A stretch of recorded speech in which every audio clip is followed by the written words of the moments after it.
Welcome to my YouTube channel ఎగ్నా educational zone. Friends, ఈరోజు వీడియోలో ఏపీ పెన్షన్లకు కమిటేషన్ గురించినటువంటి సమాచారం గురించి తెలుసుకుందాం.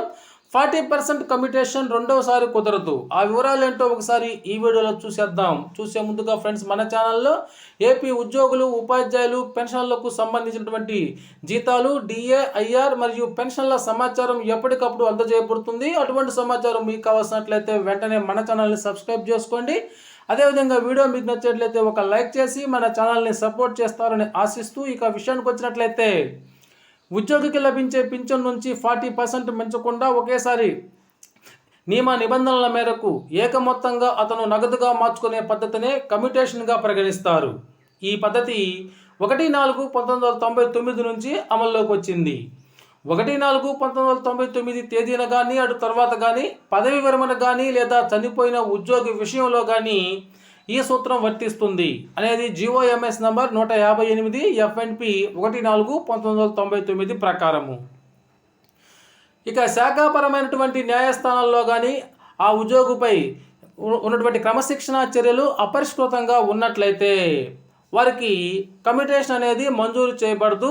రూల్ 3 ఆఫ్ కమిటేషన్ రూల్స్ 1994 ప్రకారము.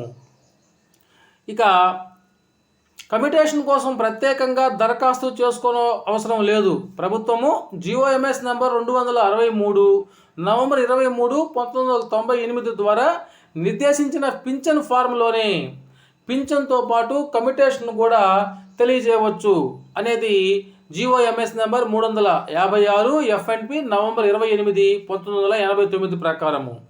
ఇక పెన్షన్ కమిటేషన్ చేసిన తర్వాత తగ్గిన పెన్షన్ని 15 సంవత్సరాల తర్వాత మాత్రమే తిరిగి పూర్తి పింఛన్ వస్తుంది. ఈ విధంగా మరలా పూర్తి పెన్షన్ పొందిన తర్వాత రెండవసారి కమ్యూట్ చేయటకు అవకాశం లేదు అనేది జీఓఎంఎస్ నెంబర్ 44 FNP ఫిబ్రవరి 19, 1991 ప్రకారము. 15 సంవత్సరాల కాలపరిమితిని కమ్యూట్ చేసిన మొత్తం పొందిన తేదీ నుంచి కానీ లేక ఆ మొత్తం వసూలు చేసుకోమని జారీ చేసినటువంటి ఉత్తర్వులు 3 నెలల తర్వాత కానీ ఏది ముందైతే అది ఆ తేదీ నుంచి లెక్కిస్తారనేది జీఓఎంఎస్ నెంబర్ 324 ఆగస్టు 20, 1977 ప్రకారము. కమిటేషన్ మొత్తం పొందిన తర్వాత ఏ కారణం చేతనైనా పెన్షన్ సవరించిన ఎడల తత్ఫలితంగా పెన్షన్ ఎక్కువైన సందర్భాల్లో దానికి అనుగుణంగా పెరిగినటువంటి కమిటేషన్ మొత్తం కూడా చెల్లించవలసి ఉంటుంది. జీఓఎంఎస్ నంబర్ 392 ఫిబ్రవరి 2, 1993 ప్రకారము. కమిటేషన్ మొత్తానికి గ్రాట్యుటీ మాదిరిగా గరిష్ట మొత్తాన్ని నిర్దేశించలేము.